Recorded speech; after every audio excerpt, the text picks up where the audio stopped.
नमस्कार दोस्तों, आज मैं आपको सुनाने जा रहा हूँ अमावस्या की रात डरावनी कहानी। गांव के लोग हमेशा कहते थे कि अमावस्या की रात को काली हवेली के पास जाना मना है। उस हवेली के बारे में डरावनी कहानियाँ हर किसी की जुबान पर थी।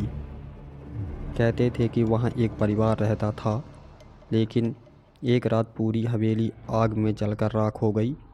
उस घटना के बाद वहाँ अजीब चीज़ें होने लगी। उस रात रिया और उसके दोस्त वीर, अनु और समीर ने तय किया कि वे अमावस्या की रात को काली हवेली जाएंगे।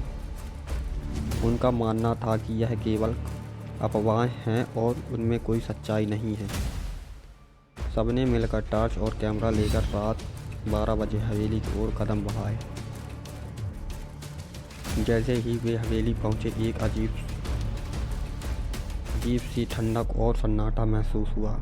हवेली का मुख्य दरवाज़ा टूट चुका था और अंदर जाने का रास्ता खुला था। अंदर घुसते ही चारों को एक अजीब सी गंध महसूस हुई। वीर ने मजाक में कहा, शायद यह भूत की महक है, लेकिन रिया ने उसे चुप रहने को कहा। अंदर हर कोना धूल और जाले से भरा हुआ था। दीवारों पर जले हुए निशान अब भी साफ नजर आ रहे थे। समीर ने जब एक पुरानी तस्वीर उठाई तो उसे लगा कि उसमें किसी की आंखें उसे घूर रही हैं। तस्वीर अचानक उसके हाथों से गिर गई और टूट गई।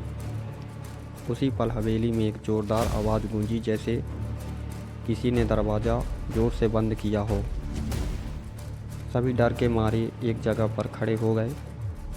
अचानक उन्हें सीढ़ियों पर किसी के कदमों की आवाज़ सुनाई दी। अनु ने टॉर्च की रोशनी सीढ़ियों की ओर डाली, लेकिन वहाँ कोई नहीं था।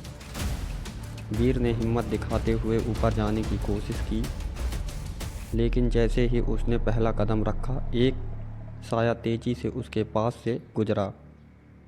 वीर चीखते हुए पीछे हट गया। अब तक चारों के चेहरे पर डर साफ नज़र आ रहा था। रिया ने कहा, यह जगह सच में भूतिया है, हमें यहाँ से निकलना चाहिए। लेकिन तभी एक खिड़की अपने आप जोर से खुल गई और एक ठंडी हवा का झोंका चारों के बीच से गुजरा। उसी के साथ एक धीमी डरावनी आवाज़ सुनाई दी, क्यों आए हो यहाँ? अब चारों ने वहाँ से भागने का फैसला किया। वे जितनी तेज़ी से भाग सकते थे भागे। जैसे ही वे हवेली से बाहर निकले, उन्हें ऐसा लगा जैसे किसी ने उन्हें पीछे से धक्का दिया हो।